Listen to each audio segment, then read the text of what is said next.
আমার ভাইয়েরা, আল্লাহ রাব্বুল আলামিন আমাদেরকে সৃষ্টি করেছেন, তার উদ্দেশ্যটাই হচ্ছে আল্লাহ পাকের দাসত্ব আর গোলামি আর বন্দী করা। আল্লাহ রাব্বুল আলামিন পবিত্র কোরআনে কারীমের মধ্যে বলেন, ওয়ামা খালাকাতুল জিন্না ওয়াল ইনসা ইল্লা লিয়াবুদুন। আল্লাহ রাব্বুল আলামিন বলেন, আমি মানুষ এবং জিনকে সৃষ্টি করেছি শুধুমাত্র কেবলমাত্র একমাত্র আমার দাসত্ব, আমার গোলামি, আমার বন্দী করার জন্য। আমার ভাইরা, আমরা মুসলমান, আল্লাহ পাকের দাসত্ব আর গোলামি বন্দী করতে হবে। যদি আমরা গুনাহ করে ফেলি, আল্লাহ পাক বলেছেন, বান্দারে গুনাহ করেছো, আমার কাছে মাপ চাও, আমি রব্বুল আলামিন তোমার জীবনের তামাম জীবনের গুনাহ খাতা মাফ করে তোমারে পবিত্র বানায় দিব। কিন্তু আল্লাহর কাছে খালেস দিলে তওবা করতে হবে। আল্লাহ রাব্বুল আলামিন বলেছেন, বান্দা তুমি কত গুনাহ করেছো, তোমার নফসের উপরে জুলুম করেছো, তোমার নিজের উপরে জুলুম করেছো, অন্যায় করেছো, অত্যাচার করেছো, গুনাহ করেছো। আমার দরবারে আসো, চোখের পানি ছেড়ে আমার দরবারে মাপ চাও, তামাম জিন্দেগির গুনাহ খাতা মাফ করে আমি আল্লাহ তোমারে পবিত্র বান্দা বানায় দিব। আল্লাহ রাব্বুল আলামিন কোরআনে কারীমের মধ্যে বলেন, কুল ইয়া ইবাদিয়াল্লাযীনা আসরাফু আলা আনফুসিহিম লা তাকনাতু মির রাহমাতিল্লাহ। বান্দা তুমি কত গুনাহ করেছো, তোমার নফসের উপরে জুলুম করেছো, গুনাহ করেছো, পাপ করেছো, অত্যাচার করেছো, নির্যাতন করেছো তোমার উপরে।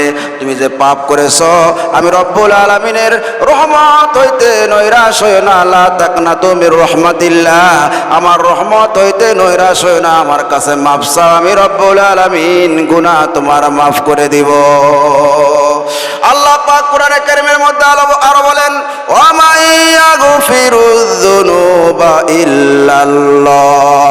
আল্লাহ পাক বলেন, আমি আল্লাহ ব্যতীত তোমার কে আছে তোমার গুনাহ মাফ করবে? সুবহানাল্লাহ কোন। আল্লাহ বলতেছেন, আমি আল্লাহ বাদ দিয়ে তোমার কে এমন খোদা আছে যে তোমার গুনাহ মাফ করতে পারে? আমি আল্লাহর কাছে আসো, তওবা করো, মাফ চাও, তামাম জিন্দেগির গুনাহ খাতা মাফ করে আমি আল্লাহ তোমার পবিত্র বান্দা বানায় দেব। হাদিস শরীফের মধ্যে এসেছে, আল্লাহর হাবিব বিশ্ব নবী জনাব মুহাম্মদুর রাসূলুল্লাহ সাল্লাল্লাহু আলাইহি সাল্লাম বলেছেন, আত-তাইবু মিনাজ যামবি কামাল্লা যামবালাহু। গুনাহ থেকে তওবাকারী এমন হয়ে যায় যেন তার জীবনে কোনো গুনাহই করে নাই। হযরত মালিক ইবনে দিনার রাহমাতুল্লাহ আলাইহি জবরদস্ত আল্লাহর ওলি ছিলেন। তার জীবনের অতীত জীবন কিন্তু তেমন একটা ভালো যায় নাই। উনি নাচ গান করতেন, মদের আসরে যাইতেন এবং তার আপনি ঢোল তবলা বাজাইতেন, গিটার বাজাইতেন এবং মেয়েদেরকে নিয়ে নাচ গান করতেন। তার এটাই নেশা ছিল, পেশা ছিল। মদ খাইতেন, জিনা করতেন। আমার ভাইরা, একদিন গানের আসরে গেলেন, গান গাইলেন, ঢোল তবলা বাজাইলেন এবং মদ খাইলেন। ইরানি মেয়েদেরকে নিয়ে নাচ গান করে জিনা ব্যভিচারী করে বাড়িতে চলে আসলেন। হাতের মধ্যে মদের বোতল নিয়ে চলে আসছে।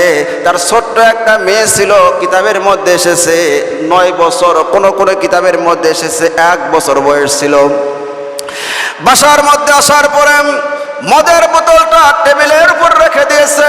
ছোট্ট মেয়ে তো বোঝে না, তার পা লেগে ওই মদের বোতলটা মাটির মধ্যে পড়ে যায়।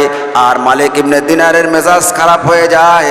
আজকে রাত্রে আমি নেশা করতে পারবো না, আজকে রাতটা যে নেশা করেছি এই নেশায় তো রাত যাবে না, এই জন্য মদের বোতল নিয়ে আসছি, বাড়ির মধ্যে বসে বসে খাবো। কিন্তু মেয়েটা কি কাজ করলো, যখন মদের বোতল ফেলে দিয়েছে, মেজাজ খারাপ হয়ে গেছে, মেয়েটাকে মার শুরু করে দিল, প্রহার শুরু করে দিল। এক পর্যায়ে মেয়েটাকে মার দেওয়ার পরে, প্রহার করার পরে মালিক ইবনে দিনার রাহমাতুল্লাহ আলাইহি ঘুম আসলেন। আমার ভাইরা, এরকম ভাবে কয়েকটা দিন যাওয়ার পরে মেয়েটা আকস্মিক একটা রোগে মেয়েটা দুনিয়ায় থেকে বিদায় নিয়ে চলে গেল, মৃত্যুবরণ করলো। মালিক ইবনে দিনারের মনটা বড় খারাপ হয়ে গেছে, কারণ মেয়েটাকে বড় ভালোবাসতেন। মেয়েটা মৃত্যুবরণ করেছে, এখন মদের আসরে যায়। গান বাজনায় যায়, মদ খায়, গান বাজনা করে, জিনা ব্যভিচারী করে, কিন্তু আগের মতো আর ভালো লাগে না। 1 বছর পার হয়ে গেছে, বাড়ির মধ্যে চলে আসছে, সেই দিনও মদ খাইছে, ইরানি মেয়েদেরকে নিয়ে নাচ গান করেছে, গানের আসর থেকে বাড়িতে আসছে। রাত হয়ে গেছে, বাড়িতে আসার পরে মনে মনে চিন্তা করতেছে, 1 বছর পার হয়ে গেল, আমার মেয়েটা দুনিয়ায় থেকে বিদায় নিয়ে চলে গেছে। আরে মেয়েটা দুনিয়ায় থেকে বিদায় নিয়ে চলে গেছে, মেয়েটাকে আর দেখতে কোনোদিন পাবো না। এগুলো মনে মনে অনেক কল্পনা জল্পনা করতে করতে চোখের মধ্যে ঘুম আসছে। ঘুমের ঘরে স্বপ্নে দেখে কিয়ামতের ময়দান কায়েম হয়ে গেছে। বলুন না আল্লাহু আকবার, আল্লাহু আকবার বলেন। কিয়ামতের ময়দানে কায়েম হয়ে গেছে, মানুষেরা দৌড়াদৌড়ি ছুটাছুটি করতেছে। ওই মালিক ইবনে দিনার রাহমাতুল্লাহ আলাইহি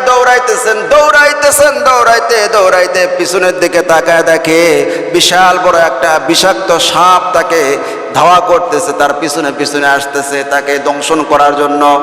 মালিক ইবনে দিনার রাহমাতুল্লাহ আলাইহি যতই জোরে দৌড়াই, ওই পিছনে পিছনে বিশাল বড় অজগর একটা বিষাক্ত সাপ তার পিছনে পিছনে আসতেছে। মালিক ইবনে দিনার চিৎকার মারে কাঁদতেছে, বলতেছে, কে আসো, আমাকে বাঁচাবে এই বিপদ থেকে, সাপের সবল থেকে কে বাঁচাবে আমারে? চিৎকার মারে কাঁদতেছে আর চিল্লাইতেছে, কেউ নাই, কেউ বাঁচানোর নাই। দৌড়াইতেছে, দৌড়াইতে দৌড়াইতে একটা পাহাড় পাইলেন, পাহাড়ের উপরে উঠতেছে। এমনি সময় দেখে পাহাড়ের চূড়ায় একটা মানুষ দাঁড়িয়ে আছে, খুব বৃদ্ধ মানুষ, তার গায়ে কোনো বল নাই, শক্তি নাই, এরকম লাঠির উপর ভর দিয়ে দাঁড়িয়ে আছে। ওই মানুষটিকে যায় বলতেছে, ভাইজান, আমি বড় বিপদের মধ্যে পড়েছি, পিছনে আমাকে সাপ ধাওয়া করেছে, আমারে দংশন করবে, আমারে বাঁচান। ওই বৃদ্ধ মানুষটা বলতেছে যে আমি এতই দুর্বল, আমি তোমারে বাঁচাইতে পারবো না, তবে তোমাকে একটা সাজেশন দিতে পারি, তোমাকে একটা পরামর্শ দিতে পারি। বলে, কি পরামর্শ? বলে, ওই যে দেখতেছেন পাহাড়ের উপরে সুন্দর একটা বিল্ডিং দেখতে পাচ্ছ, ওই বিল্ডিং এর মধ্যে যদি তোমার কোনো আপনজন মানুষ থাকে তাহলে তোমারে বাঁচাইতে পারবে, আমি তোমারে বাঁচাইতে পারবো না, আমি খুব দুর্বল। দৌড়ায়া চলে গেলেন, বিল্ডিং এর কাছে গিয়ে চিৎকার মার ডাকতেছে, কে আসো, আমারে বাঁচাও বাঁচাও বলে চিৎকার মারতেছে। বিল্ডিং এর ভিতর থেকে ওই যে 1 বছর আগে যে মেয়েটা মারা গেছে, মেয়েটা দৌড়ে বার হয়ে চলে আসলো, বাবার কোলে বসে পড়লো। বাবার কোলে বসার সঙ্গে সঙ্গে বাবা মেয়েটার দিকে দেখতেছে, মেয়েটা বাবাকে দেখতেছে। ওই মেয়েটা সাপকে হাত দিয়ে ইশারা করার সঙ্গে সঙ্গে সাপটা পিছনের দিকে চলে গেল।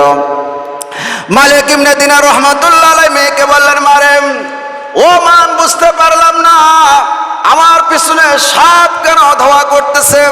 এবার মেয়েটা বলতেছে, বাবা, ও বাবা, তোমার কি এখনো সময় হয় নাই?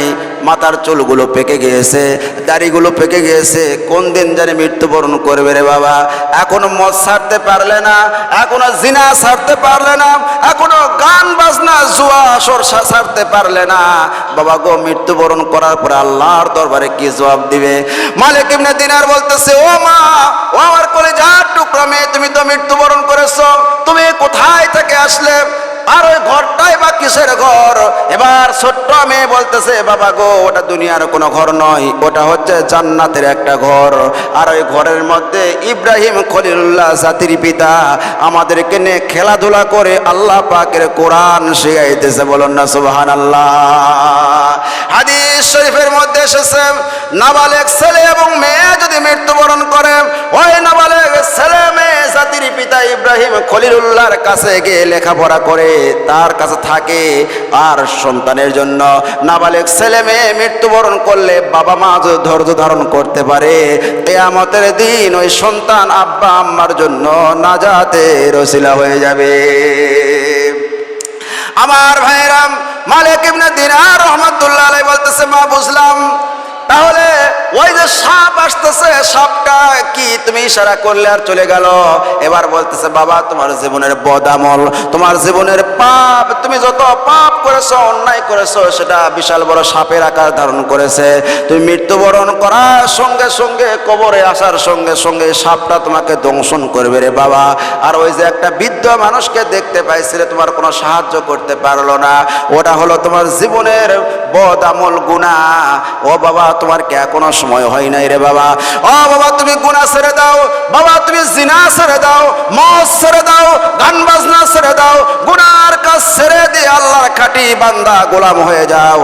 আমি তোমার মেয়ে কথা দিলাম, কথা দিলাম, আল্লাহ রাব্বুল আলামিনের জান্নাতে তোমাকে না নিয়ে আমি জান্নাতে যাবে না ওয়াদা করলাম। বলুন না সুবহানাল্লাহ। এবার মালিক ইবনে দিনার রাহমাতুল্লাহ আলাইহির ঘুম ভেঙে গেল। ঘুম থেকে উঠে কান্না শুরু করে দিলেন। স্ত্রীকে ডাক দিয়ে বললেন, প্রাণের স্ত্রী রে, রাত কি শেষ হয়ে গেছে নাকি? স্ত্রী বলতেছে না, কোনো রাত শেষ হয় নাই। দৌড়ায় চলে গেলেন মসজিদের দিকে। মসজিদে যাওয়ার পরে দেখতেছে পুরা মসজিদ ভর্তি মানুষ, আর খালি কান্নাকাটি করতেছে মসজিদের ভিতরে।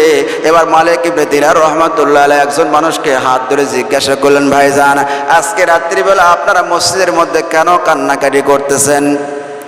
এবার লোকটা বলল, ও মালিক ইবনে দিনার, তুমি জানো না আজকে রাত হচ্ছে লাইলাতুন নিসফু মিন শাবান। এই রাত্রে আল্লাহ রাব্বুল আলামিনের যতই বড় নাফরমান হোক না কেন, আল্লাহর কাছে খালেস দিলে তওবা করলে আল্লাহ রাব্বুল আলামিন তারে মাফ করে দেন। মালিক রে, এই জন্য আমরা কান্নাকাটি করতেছি, আল্লাহর কাছে মাফ চাইতেছি। মালিক ইবনে দিনার রাহমাতুল্লাহ আলাইহি বাড়িতে চলে গেলেন, গোসল করলেন, ওযু করলেন, পাক পবিত্র জামা কাপড় পরে মসজিদে চলে আসলেন। আসার পরে মসজিদের এক সাইডে অন্ধকার জায়গার মধ্যে সেজদায় পরে ডাক মারলেন, রব্বুল আলামিন, জীবনে গুনাহ করেছি, পাপ করেছি, অন্যায় করেছি রে আল্লাহ। তুমি না বলেছো আলা মিম্মাস্তাগফিরিন ফাআস্তাগফিরুল্লাহ, যে ব্যক্তি আমার কাছে খালেস দিলে তওবা করে আমি তার তওবাকে কবুল করি। রব্বুল আলামিন, तमाम জীবন শেষ করে ফেলেছি, জীবনে এত পাপ করেছি, অন্যায় করেছি, আমি হলাম গুনাহগার, তুমি হচ্ছ গফফার। আমার জীবনের গুনাহ তুমি মাফ করো, যতক্ষণ পর্যন্ত আমার গুনাহ তুমি মাফ না করবে আমি মালিক ইবনে দিনার মাথা উঠাবো না। জোরে জোরে কন্যা সুবহানাল্লাহ। সেজদায় পড়ে কাঁদতেছে, কাঁদতে কাঁদতে চোখের পানি দিয়ে সেজদার জায়গা ভিজে গেল। মালিক ইবনে দিনারের চোখের মধ্যে তন্দ্রা চলে আসলো, ঘুম চলে আসলো। ঘুমের ঘরে স্বপ্নে দেখেন আল্লাহ রাব্বুল আলামিন মালিক ইবনে দিনারকে জানায় দিচ্ছেন, ও মালিক মাথা উঠাও, মাথা উঠাও রে মালিক, তোমার তওবাকে আমি রব্বুল আলামিন কবুল করেছি। যাও যাও, তোমার নাম সাধারণ মানুষের কাতারে রাখলাম না, তোমার নামকে ওলিয়ে কামেলদের কাতারে, আল্লাহর ওলির কাতারে তোমার নামকে রেখে দিলাম। বলুন না সুবহানাল্লাহ। আমার ভাইয়ের এই জন্য আসেন, আল্লাহ রাব্বুল আলামিন মাফ করে দেওয়ার জন্য প্রস্তুত, আমাদেরকে মাফ চাইতে হবে। আল্লাহ পাক বলেন সব চাইতে বেশি খুশি হয় ওই মানুষের উপরে, সেই মানুষটা আমার কাছে মাফ চায়, ক্ষমা চায়, আমি তার উপরে বেশি খুশি হয়ে যাই। ইসলাম ধর্ম কত সুন্দর ধর্ম। ইসলামের মধ্যে যত নিয়ম কারণ আছে, যা কিছু আছে বান্দার সব কিছু উপকার, যা কিছু আছে আপনি আমল করবেন, নবীর তরিকা অনুযায়ী আপনি কাজ করবেন, তাহলে আপনার সওয়াবও পাবেন, দুনিয়াতেও সুখে শান্তিতে থাকতে পারবেন। জোরে কন্যা সুবহানাল্লাহ। কিন্তু আজকে দেখা যায়, আজকে মুসলমান, ইসলাম ধর্মের অনুসারী মুসলমান, কিন্তু মুসলমানের ধর্ম ভালো লাগে না, অন্যদের ধর্ম ভালো লাগে। মুসলমানের সংস্কৃতি পছন্দ হয় না, অন্যদের সংস্কৃতি পছন্দ হয়। মুসলমানের যেগুলো নিয়ম নীতি আছে পছন্দ হয় না, হিন্দু খ্রিস্টান বৌদ্ধ নাসারাদের সংস্কৃতি পছন্দ হয়। আমার ভাইয়েরা,